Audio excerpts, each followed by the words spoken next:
मौत का तालाब। आज की जो कहानी है वो हमें उमेश जी ने भेजी है और अब आगे की कहानी हम उमेश जी के ही शब्दों में जारी रखेंगे।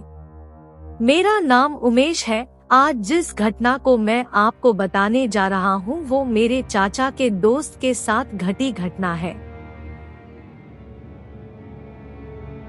मेरा चाचा जब 18 साल के थे तब उनका एक दोस्त बिरजेश और बिरजेश का दोस्त विशाल रोज रात को गांव के पास वाले तालाब से मछली पकड़ते और दिन में आस पास के गांव में जाकर उन मछलियों को बेच आते। इस तरह उन दोनों का घर चला था। पर 4-5 दिन से यह दोनों तालाब के किनारे मछली पकड़ने के लिए जो मेड़ बनाते थे उसमें कोई रोज रात को आकर अपने पैर से उस मेड़ को तोड़ दे रहा था और इसके कारण जो मछलियां मेड़ के ओर आती तो पर मेड़ टूट जाने की वजह से वो सारी मछलियां वापस तालाब में चली जाती। 4-5 दिन से परेशान बिरजेश और विशाल ने सोचा कि आज रात को तालाब के पास चुप कर देखेंगे कि कौन रोज आकर हमारी मेड़ तोड़ देता है। और दोनों ने ऐसा ही करा। दोनों अपने अपने घर से खाना खाकर तालाब की तरफ निकल गए और वहां जाकर पास की झाड़ियों में छुपकर बैठ गए। वो दोनों मेड़ बनाकर लगभग रात के 9 बजे से ही छुपे बैठे थे, पर काफी देर तक बैठने के बाद भी कोई नहीं आया। जब बिरजेश ने विशाल से कहा, भाई तुम जब तक नजर रखो उतनी देर मैं सो जाता हूँ और जब तुम्हें नींद आने लगे या कोई आ जाए तो मुझे जगा देना। इतना बोलकर बिरजेश उधर ही लेट कर सो गया और विशाल अभी भी तालाब की तरफ नजर रखे बैठा था। और बिरजेश को लेटे हुए अभी 1 घंटा ही हुआ होगा कि तभी विशाल ने देखा एक औरत सफेद रंग की साड़ी पहने तालाब की ओर चले जा रही थी। तभी विशाल ने भी बिरजेश को जगा दिया और कहा, भाई वो देख, मुझे लगता है कि यही औरत रोज हमारी मेड़ तोड़ती है।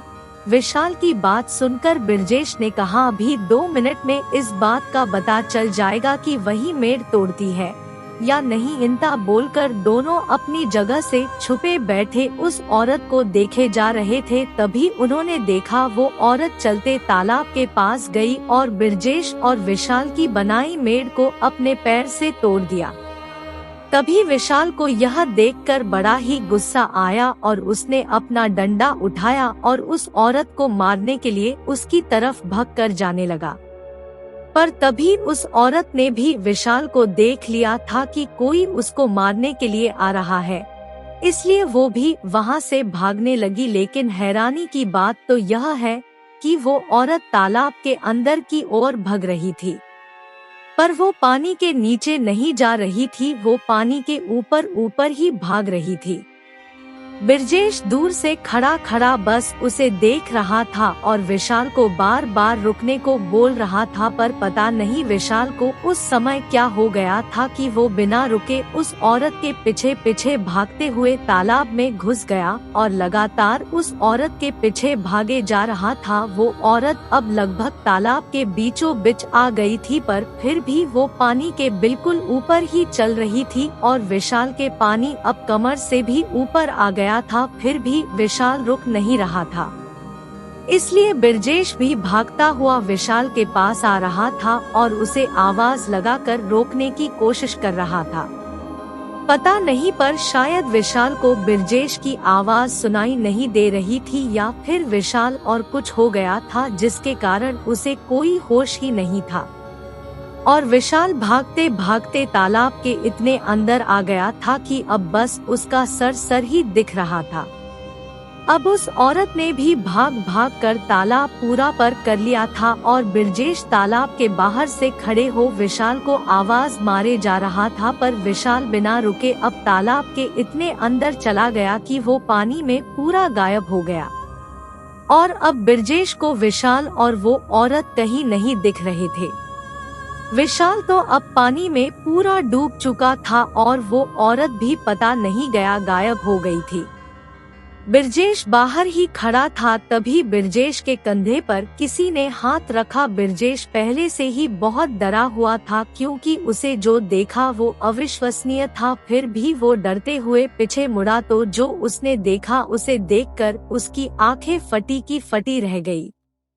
उसने देखा उसके कंधे पर उसी औरत ने हाथ रखा हुआ था, जो अभी थोड़ी देर पहले तालाब के ऊपर भाग रही थी।